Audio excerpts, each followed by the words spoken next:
Hello students, हम BSc part second bio के second paper में फिजियोलॉजी ऑफ रेस्पिरेशन के बारे में स्टडी कर रहे हैं।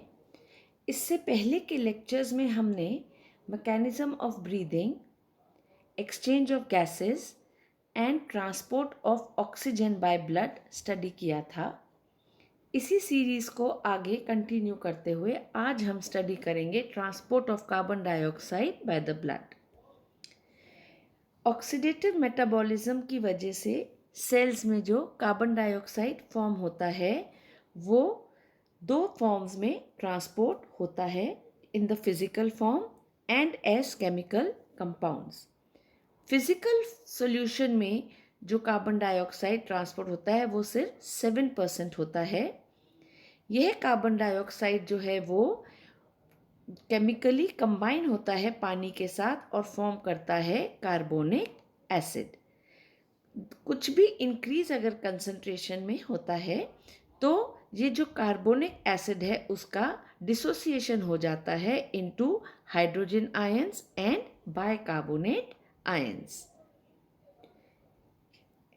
केमिकल कंपाउंड्स के फॉर्म में जो कार्बन डाइऑक्साइड ट्रांसपोर्ट होता है तो वो दो तरीके से होता है, as carbamino compounds and as bicarbonates.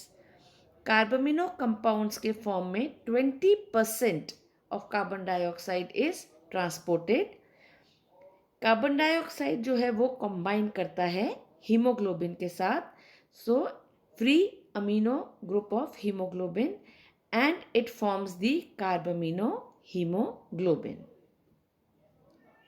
Bicarbonates में 70% ऑफ कार्बन डाइऑक्साइड जो प्रोड्यूस होता है by oxidative metabolism in the tissues वो बाइकार्बोनेट के फॉर्म में ब्लड द्वारा ट्रांसपोर्ट होता है। इरिथ्रोसाइट्स में क्या होता है, कार्बन डाइऑक्साइड जो है वो प्लाज्मा से पहले एंटर होता है इनटू द आरबीसीज, वहाँ पे ये वाटर के साथ कंबाइन होता है। यह जो रिएक्शन है वो कैटलाइज होता है by the enzyme carbonic anhydrase जो कि हीमोग्लोबिन के साथ रेड ब्लड सेल्स में एसोसिएटेड होता है। कार्बोनिक एनहाइड्रेज जो है वो कार्बन डाइऑक्साइड और वाटर के रिएक्शन को एक्सेलरेट करता है अबाउट 5000 टाइम्स, और जो रिजल्ट है उसमें क्या हो रहा है, क्या फॉर्म होता है, कार्बोनिक एसिड जो कि बहुत जल्दी डिसोसिएट हो जाता है into hydrogen and bicarbonate ions. Small amount of bicarbonate ions जो हैं वो इरिथ्रोसाइट्स द्वारा ट्रांसपोर्ट होते हैं। रेड ब्लड सेल्स में हीमोग्लोबिन जो है वो कंबाइंड रहता है पोटेशियम से और फॉर्म करता है बाइकार्बोनेट। सो ये क्या हो रहा है, H ions plus bicarbonate ions plus potassium haemoglobinate, ये क्या रिएक्ट करके फॉर्म कर रहे हैं, they are forming haemoglobinic acid and potassium bicarbonate. तो ये रिएक्शन से ये प्रोडक्ट जो है ये फॉर्म होते हैं। हाइड्रोजन आयंस जो हैं वो मोस्टली कंबाइंड रहते हैं हीमोग्लोबिन के साथ ताकि ब्लड का पीएच जो है वो 7.4 स्टेडी स्टेट पर मेंटेन रहे, क्योंकि हीमोग्लोबिन जो है वो एक पावरफुल एसिड बेस बफर होता है। Now in the plasma form ज़्यादातर जो बाइकार्बोनेट आयंस हैं वो डिफ्यूज हो जाते हैं प्लाज्मा में, और प्लाज्मा जो है वो कार्बन डाइऑक्साइड को 3 तरीके से जो है ट्रांसपोर्ट करता है, as phosphate buffers, by as plasma proteins and by chloride shift। तो सबसे पहले हम देखेंगे by phosphate buffers।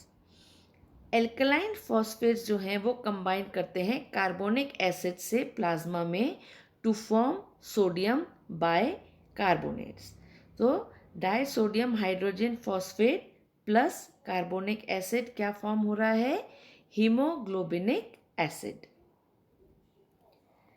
Plasma proteins के फॉर्म में प्रोटीन्स जो हैं जो प्लाज्मा में वो ज़्यादातर कंबाइंड रहते हैं सोडियम से to form bicarbonates in the following manners, sodium proteinate plus carbonic acid forms proteinic acid and sodium bicarbonate. Now by chloride shift, या जिसे हम हैमबर्गर्स फिनोमिना भी कहते हैं, तो कार्बन डाइऑक्साइड जो है वो रिलीज होता है टिश्यू मेटाबॉलिज्म में, और कहाँ एंटर हो रहा है, into the red cell. Chloride shift में क्या होता है, नॉर्मल कंडीशंस में रेड सेल्स की वॉल्स जो हैं वो एनायंस जैसे कि क्लोराइड और बाइकार्बोनेट आयंस होते हैं, और उनके प्रति जो है वो परमिएबल होती है. लेकिन कैटायंस जैसे सोडियम, पोटेशियम और लार्ज हीमोग्लोबिन मॉलिक्यूल जो है उनके लिए ये वर्चुअली इम्परमिएबल होते हैं. इस कंडीशन में क्या होता है, क्लोराइड आयंस जो हैं प्लाज्मा से इरिथ्रोसाइट्स में एंटर होते हैं, डिफ्यूज होते हैं, और इंट्रासेल्यूलर पोटेशियम बाइकार्बोनेट के साथ जो है वो रिएक्ट करते हैं. इस रिएक्शन से जो बाइकार्बोनेट आयंस रिलीज होते हैं वो इरिथ्रोसाइट से डिफ्यूज होकर कहाँ जाते हैं, इनटू दी प्लाज्मा, जबकि क्लोराइड आयंस जो हैं वो इरिथ्रोसाइट में पोटेशियम के साथ न्यूट्रलाइज हो जाते हैं. प्लाज्मा में बाइकार्बोनेट आयंस जो हैं प्लाज्मा में वो सोडियम आयन से कंबाइन होते हैं और सोडियम बाइकार्बोनेट फॉर्म करते हैं, और यह इस फिनोमिना को हम क्लोराइड शिफ्ट कहते हैं. और यह प्लाज्मा में एडिशनल कार्बन डाइऑक्साइड को सोडियम बाइकार्बोनेट के रूप में ट्रांसपोर्ट करने में सहायक होता है.